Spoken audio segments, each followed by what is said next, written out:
dia nareo hoe tsy zany tsisy mandoa tike daholo tsy mandoa tike zaka dia tsisy olana ve amin'ny fivondronana hoe le mandoaka entan'olona reny sa misy fa miara rehefa tonga izy dia mitsoka ho an'ny eto amin'ny fokotany atetezana ampovoany manodidina ny zato eo ireo mpivarotra mandoa tike eo amin'ny fokotany ka ny talata sy ny zoma no akany ny fokotany izany tsy dia mahariska firy izy mandoa an'ilay tike satria arakaraka le entana lafiny io ihany izay no mandoavany an'ilay izy fa raha vao hoe mitaky ary izay dia aleo rariva na aloha amin'izao fa mbola tsy malafo dia izay no mahatonga ny zareo tsy mahasarotratra ihany ny andoavany an'ilay tike amin'ny fokotany hatramin'nyity taona 2024 ity moa dia mpiasa maherin'ny enjato izay no najanona noho ny antony ara-teknika na ny chômage teknika androany ihany koa dia mpiasa 8 sy 300 amin'ny orinasa afakaba iray tetsy Akorondrano no nahato tamin'ny asany olana eo amin'ny resaka famokarana no nanajanonana azy ireo raha ny taratasy filazany ny tompon'ny orinasa fampienana ankolaka ihany koa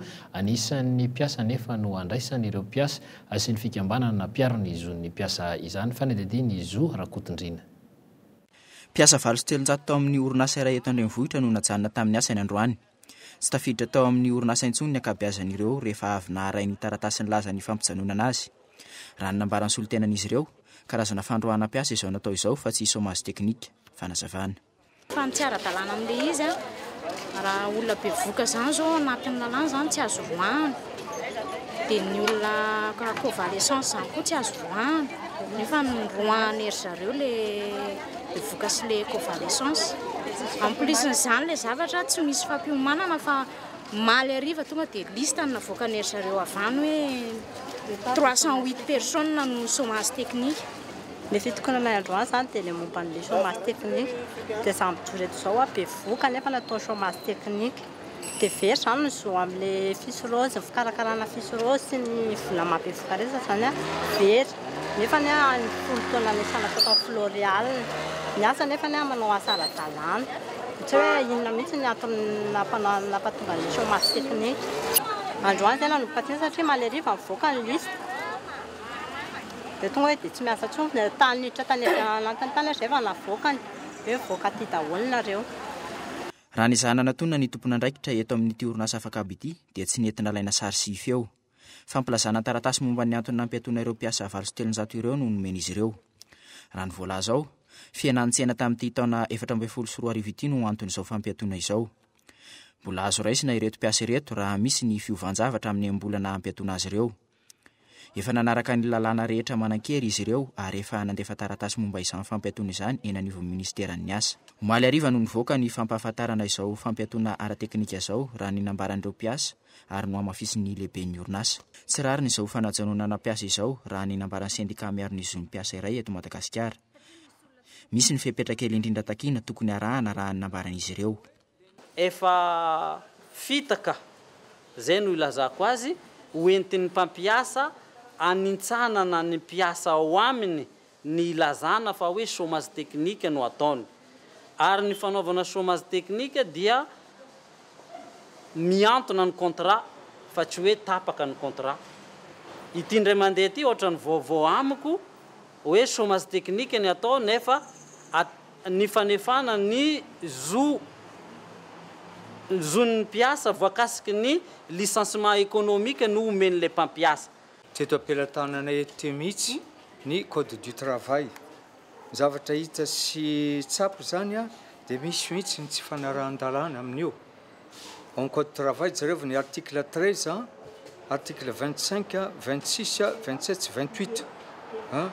Reo ny ankabeazan'ireo mba tsy ilazana ho izy rehetra saika tsy voaja mihitsy. Dia tia anidina araka izany koa izay ny ministère du travail. Ary mahagaga anay fa amin'izao contexte iforoana ny gouvernemanta sy ny fitondrana vaovao izao nahoana no asena ny chômage technique. Ny fotoana tahaka izao taorina navitany fifidianana filoham-pirenena izay everana fa tokony iverenan'ny orinasa afakaba tsikelikely anokatra ny varavarany no miseho ity raharaha ity. Raha tsy ahivina, efa nisy ny mpiasa hatrany amin'ny 5 alina very asa noho ny crise politika teto amin'ny firenena ny tarasoka nandritra ny 5 taona.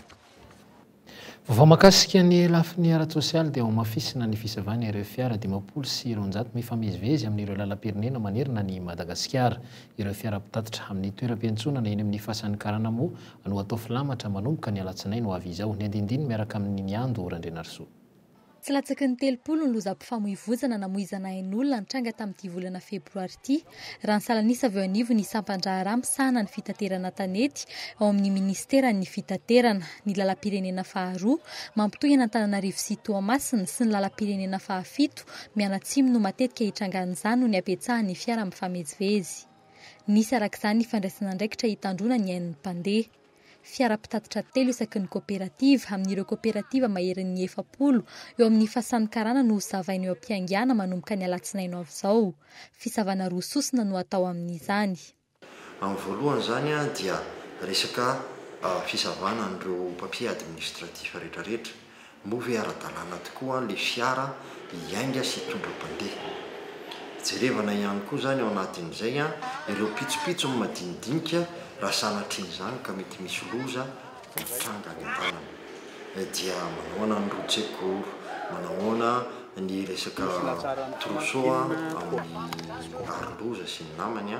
Hatreto, 3 no tompon'andraikitra avy amin'ny ATT isahany izany fisavana izany. Mbola isy hatrany ny fisavana eny an-dalana raha nambarana avy eo anivon'ny ATT hatrany.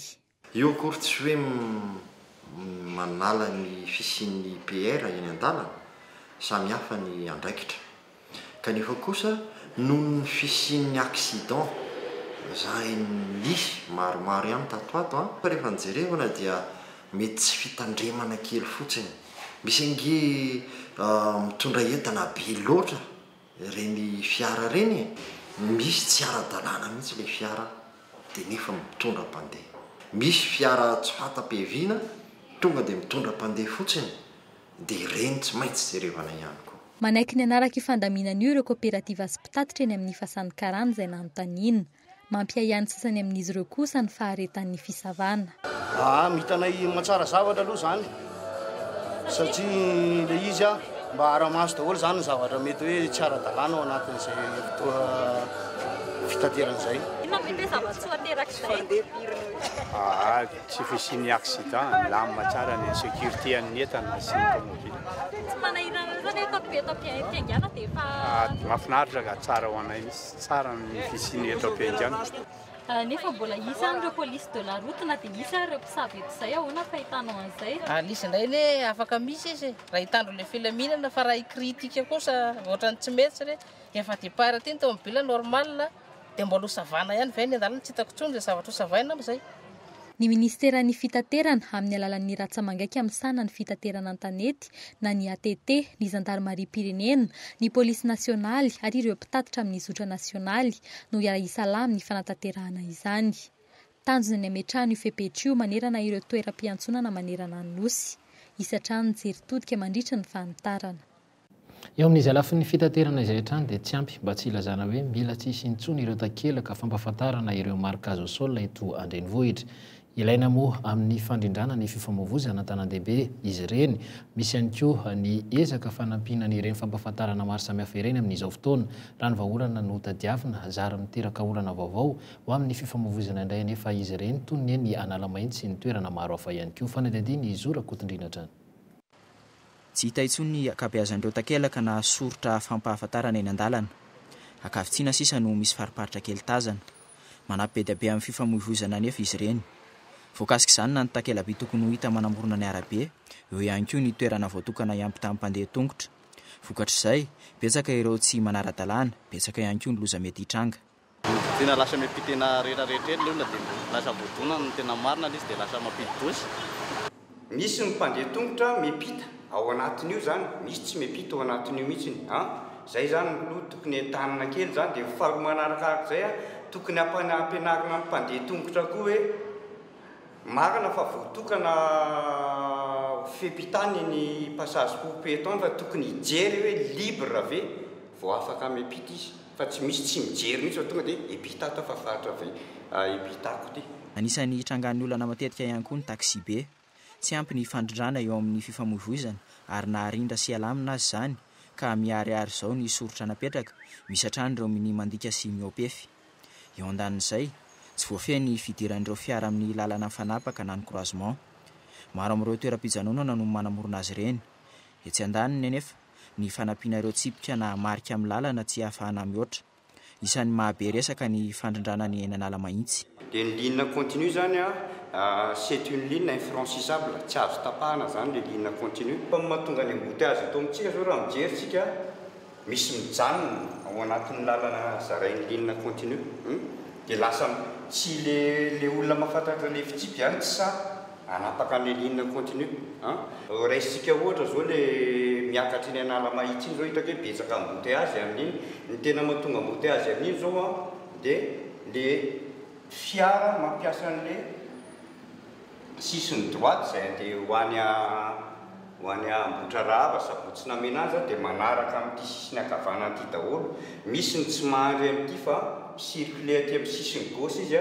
dia tonga ary aloha raiky le lasantsy ary aloha ary iny manko le midina mankaty anala mahitsy tonga eo amin'iny izy manapaka amin'ny vily makato amin'ny droite dia zay mahatonga ny embouteillage eo zao dia anala olona eo zao zalahy dia lasa bebe ny embouteillage dia ohatra hoe malalaka ry dia tsy afaka mepita le avatoa teren'le manala olona ity isan'ny manahirana ihany koa ny fiakarana mahazo any maskoty misy zotran-dalana roa ity ary tokony isy ihany koa ny tsipika eo afovoany pahavera teo ity lalana ity manampitrotraka izay ihany koa ny aratsily lalana izay tsy azo ametrahana akory ireny markazo solina ireny ireo takela-by indray tsy herinandro ipetrahany eny dia maro no lasa mpangalatra mivadika ho vy amidy eo amin'izay lafi ny fifamoivozana zay hatrany dia namon'olona indray ny taxi be dia tsy nasana tamin'ity androany ity raha ny fantatra moa dia taxi be iray ihany no nanitsaka ny mpanampy azy na ny receveur-ny ity farany moa izay maty tsy trahadrano mbola eny an-toerana ihany koa ny mpanao gazety amin'ny Kolo TV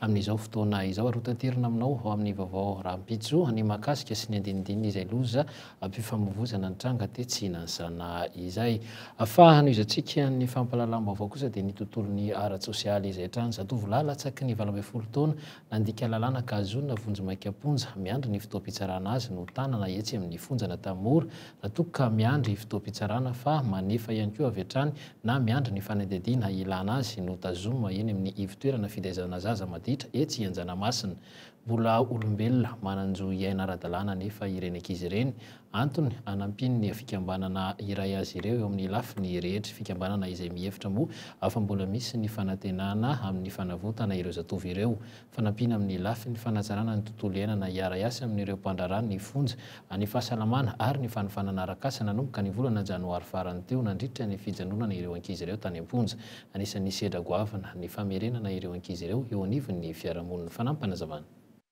raha hoaniny miverina any fianakaviana angamba ataoko hoe eo amin'ny 10,000 eo dia ny ankoatran'izay sady tsy hoe miverina any fonjabeana tamora fa noho le toetra situation le ankizy amin'ny ankapobeny mihitsy iny no tsy ahafahana mamerina azy anaty fianakaviana na anaty asa misy no rehefa afaka ao dia mety misy no tsy fisinina tsy fananana dia miverina amin'ile nataony teo aloha izy dia miverina ao amin'ny fonja misy ny anampy-taona ka na récidive zao tao anaty 0 taona isany zay mety eo amin'ny toko 700 700 fa mbola lavitezaka kosa ny fanentanana atao ampirisihana ny malagasy ampiasa ny fiteny malagasy ranoray ny tsy fahafantarana ireo voambolana no entina milaza zavatra iray ny firoborobony ny fidirana ireo teny vahiny eto amintsika afa indrindra ihany koa ny fahazarana manafangaro ny teny malagasy amin'ny teny vahiny ireo amin'ny ankapobeny no antony tsy hafehezany ny tanora ny teny malagasy ankalazaina rahampitso moa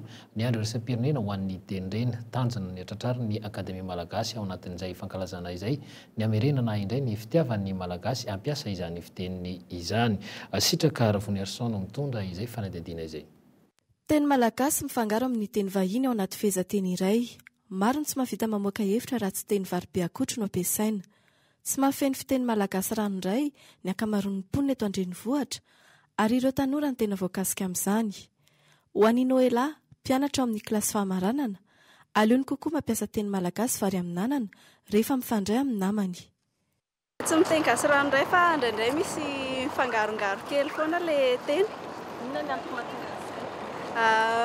tsy haiko hoe mety efa fahazarana angamba le izy satria tsy voafehy tsara le teny malagasy dia izay mahatonga an'izay tsy ity tovavy ity irery ihany no voakasika amin'izany fanafangarona ny teny malagasy amin'ny teny vahiny izany. Efa tafiditra ao anaty fiarahamonina malagasy mihitsy ny fiteny vary amin'anana. Raha hoe anao fotoana amin'ny namana dia ohatrany ahoana indray filazana? Manao plan. Ahoana ny plan ohatra izany. Sa hoe mifoka sigara misy moka aminao. Na ireo teny azo lazaina aza fa fampiasa amin'ny andavanandro, mbola manano sarotra ny fandikana azy amin'ny teny malagasy. Santionany amin'izany ireto manaraka ireto. Inona raha izao ny tiroara amin'ny teny gasy? Tiroara zao tsy fantatra aloha e. Tsy fantatra kazier. Kazier tiroara. Ary ohatra hoe inona izao ny fourchette amin'ny teny gasy? Tsy voadikako zao fourchette. Izany hoe ianao zany mampiasa teny mifangaro. Fa tsy fananiko zany izy. Taratry ny fanatotoloana sy ny fivoaran'ny teny ny fampiasana ireo teny malagasy mifangaro. Tsy midika velovelona izany arak'izany fa very ny teny reny satria azo atao tsara ny mandika ireo teny vahiny amin'ny teny malagasy. Dia izaho zany tsy teny akory hoe tsy ampy fa ny teny rehetra afaka ilazana ny zava-misy ny teny malagasy fa raha ohatra manko nke mbola tsy ananana ilay voambolana dia afaka ny famaritana ilay zava-misy no anambarana azy. Dia ohatra ihany koa misy le hoe fanagasiana le teny. Raha ohatra mbola tsy ananana ilay voambolana vaovao dia miditra amin'ny fanagasiana. Ohatra ny tamin'ny voalohany izao tsika mbola tsy nanana ny atao hoe solosaina dia nanao ny ordinatera. Mahatratra any amin'ny 5:03 isan'ny teny malagasy hita ao anatin'ny rakibolana malagasy izay natota tamin'ny taona 5:04. Efa masahana sehatra maro ihany koa ny fandikana ireo teny vahiny teknika kokoa amin'ny teny malagasy. Isan'ny voakasika amin'izany ny zahantany, ny fanabeazana sy ny fitondran-draharaha. Miankina amin'ny finiavan'ny tsirairay ny fampiasana ny fiteny malagasy ranoray. Tafiditra ao anatin'ny tanjona izay tratrariny Akademia Malagasy amin'ny fankalazana ny fampiasana ny teny reny izay atao rapitso, ny famerenana indray ny fampitiavana ny teny malagasy. Eo amin'ny tontolo ny ara-panatanjahantena kosa dia andrarezin'ny Ayady Judo i Maître Andriamaso Jean izay feno 7-70 taona tamin'ity taona ity nitondra avy ny laza ny Madagasikara tany ampitan-dranomasina sy teto an-toerana ihany koa notoloran'ny filohan'ny Federasion Malagasy ny Judo amboara manokana moa ny tenany tamin'ity androany ity ary mbola mampianatra ireo tanora etsy amin'ny dojo Saint-Michel izay nandaniny ihany koa ny Tandrany Maître Andriamaso Jean ankehitriny. Ny namana maro jaunina no mitondra ny fanadihadiana. 5:37 4:24 feno 7-70 taona akatroka amin'ity taona ity. Andriamasy Jean anisan'ny andrarezin'ny judoka malagasy tsy teto toerana ihany fa hatrany ampitan-dranomasina any. Amin'izao fa 7-70 taonany izao dia mbola mampianatra etsy amin'ny Saint-Michel izy ankehitriny ary nandritra izay Tandrany izay dia atao amin'ny ity club ny Saint-Michel anisan'ny matanjaka indrindra eto Madagasikara raha tsy resaka fa tsy ny judoka malagasy isika. Anisan'ny namoaka n'ireo sangany tsy ny eto toerana ihany fa hatrany ampitan-dranomasina ihany koa Andriamasy Jean. Mpampianatra Matiany manaja anao zay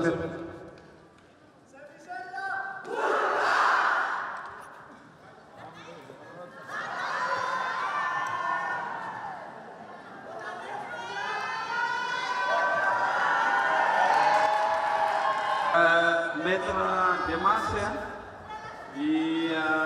fahitako azy président Fédération Malagasy de Judo anisany ray aman-dreny ity judo eto Madagasikara ity ary taona tahaka an'izao tsy adino manome amboara ho azy manokana ary izao fitahian'Andriamanitra izao koa miaraka amintsika lalandava ny fifaliana ho anay ato amin'ny Fédération Malagasy de Judo miarabanao maître ary misaotra betsaka tamin'ny fanampianao judo malagasy ao anatin'ny firesahana amiko zahay amin'izao fotoana izao ny iresaka amin'ny expert international koa izahay amin'ny gradiny manaraka 6e dan dia mino fa hotahin'Andriamanitra isika amin'izany zavatra. Afapo tamin'ny sanganasany izay napetratra ny teto Madagasikara sy maneran-tany ihany koa ny filohan'ny Federasion Malagasy ny Ayady Judo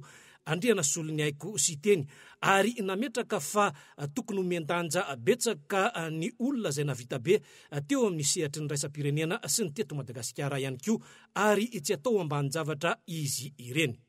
Oentsika marana ny fampalalam-baovao amin'ity hariva ity dia ny vaovao avy any ivelany zava-misy mirakitra ho tantara ny zava-niseho tao Taco Blanc Philippines ny novambra 12 sy 20 isan'ny nanamarika izany moa ny typhon naniba zavatra betsaka ka nafatesana olona hatrany amin'ny 900 sy 5,000 tao Philippines voarakitra amin'ny boky ny Guinness 14 sy 20 isan'ny loza voajanahary ny avaka indrindra eran-tany moa izany fanadihadiana ary.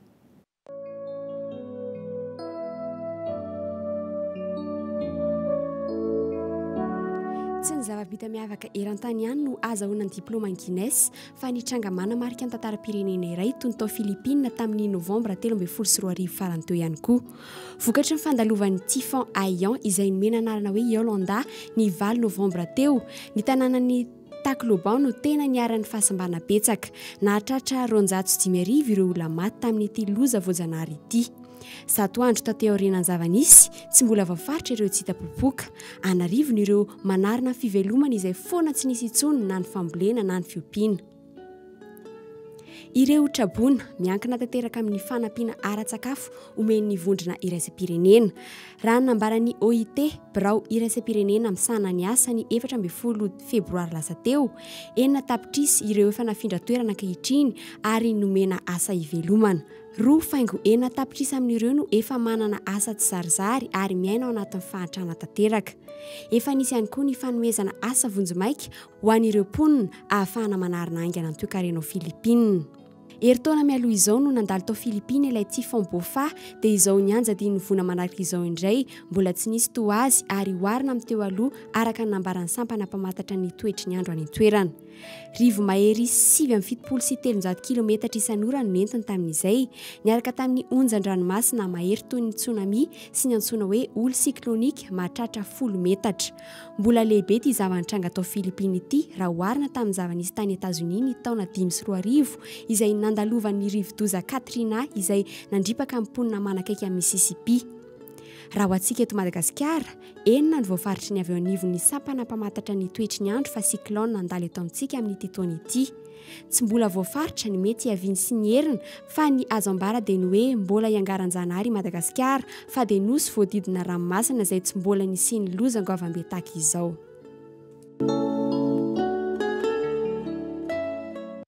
Dia ny vaovao avy any ivelany ihany koa tompoko lasy tompoko vavy ny tsika maranana ny fotoana amin'ity hariva ity mankasitrahany ianao nanaraka ny fampalalam-baovao hatramin'ny farany dia manome fotoana anao amin'ny rampitso indray manao veloma mandrapitafa mandram-piona ary tompoko lasy tompoko vavy.